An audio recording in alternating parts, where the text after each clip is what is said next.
So let's unpick it. Let's see where he gets it wrong. Let's ask how Matt actually knows whether he wants to go to Edinburgh or not. We can imagine his thoughts as he contemplates whether to make the trip.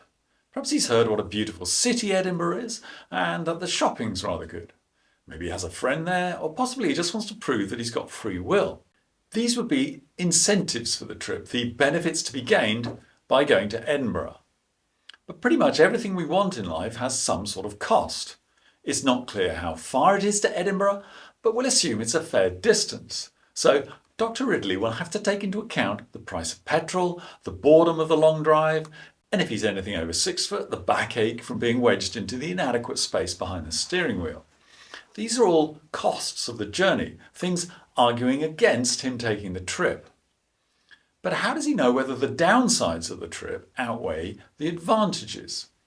If it were a financial transaction, he could compare the monetary cost against the profit.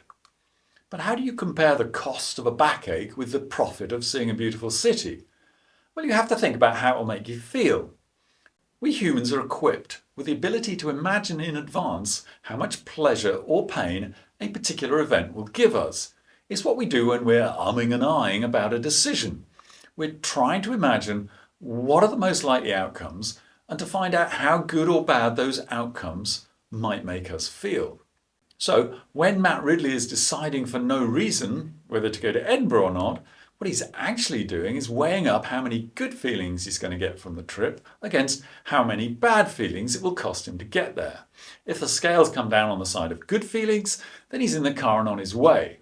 Thinking about how he will feel as a result of potential outcomes tells him which of those outcomes he actually wants. When we make a decision, we're attempting to maximize our pleasant feelings and minimize our unpleasant feelings. Now you might be thinking, oh, well, okay, but I'm not entirely convinced that every decision I make is all about me trying to feel good. I often do things I don't want to do, like exercise or work, or I do things simply for someone else's benefit, like giving to charity or helping out at the soup kitchen. Well, agreed, we often do things that we don't want to do, like going to work or exercising, but aren't we just delaying our gratification, giving ourselves pain now to maximize how good we feel in the future? We exercise because we know how good it feels to be fit and healthy. We work hard because we're much happier with money in the bank. And yes, we also do things for the benefit of someone else at a cost to ourselves, perhaps out of a sense of duty or moral responsibility. Recently, my friend called me and said, I really need your help to get a sofa up the stairs to my flat. Oh no, I thought as I weighed up my options. I was planning to watch a movie. That's a pleasure I'm going to have to forgo. And then I thought about the effort of driving over to my friend's house. I imagined slipping on the stairs and being hurled down 2 flights with a sofa on my head. It was looking like all pain and no gain for me. So I quickly started to dream up a suitable excuse, when suddenly I felt guilty. I imagined my poor friend struggling to get the sofa up the stairs on his own. I thought of all the favours he's done for me in the past, and I realised that even though helping would make me feel bad, failing to help would make me feel even worse. And before I knew it, I was on my way to my friend's place. I chose the action that would ultimately give me least pain. It's what makes me such a nice person. Did Mother Teresa dislike helping the poor of Kolkata?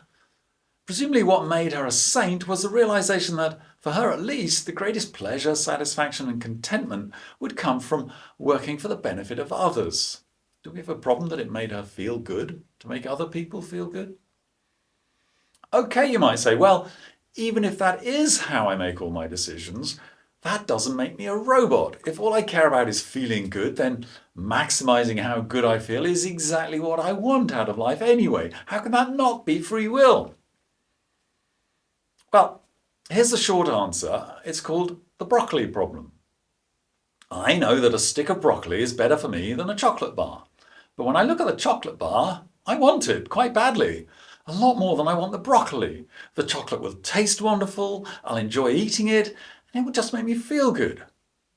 But I also know that if I do choose the chocolate, then I'll feel guilty and maybe a bit remorseful afterwards. Whereas if I choose the broccoli, I'll feel really good about myself afterwards, but I'll get to miss out on all the chocolatey pleasure while I'm doing the eating. And that's what happens in the real world. But what would happen if I actually had free will?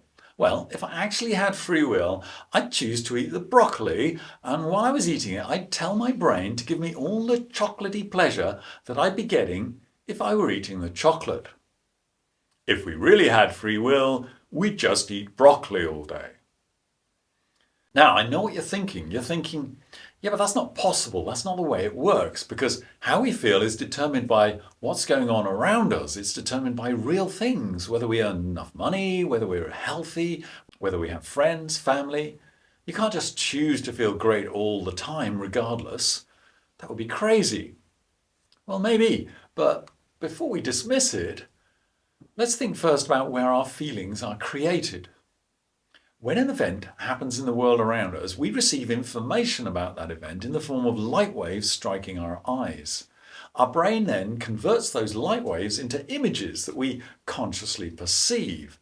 And then something happens that decides whether those images should make us feel wonderful or awful.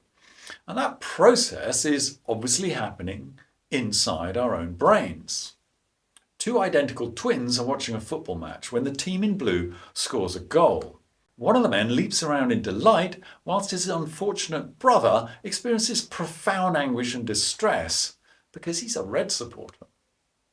The same event in the outside world has created two entirely different experiences in the inner world of feelings. Although happy and sad seem to be automatic responses to events in the world around us, these feelings aren't somehow being beamed into our brains from the outside world like an alien beaming instructions into our heads with a ray gun.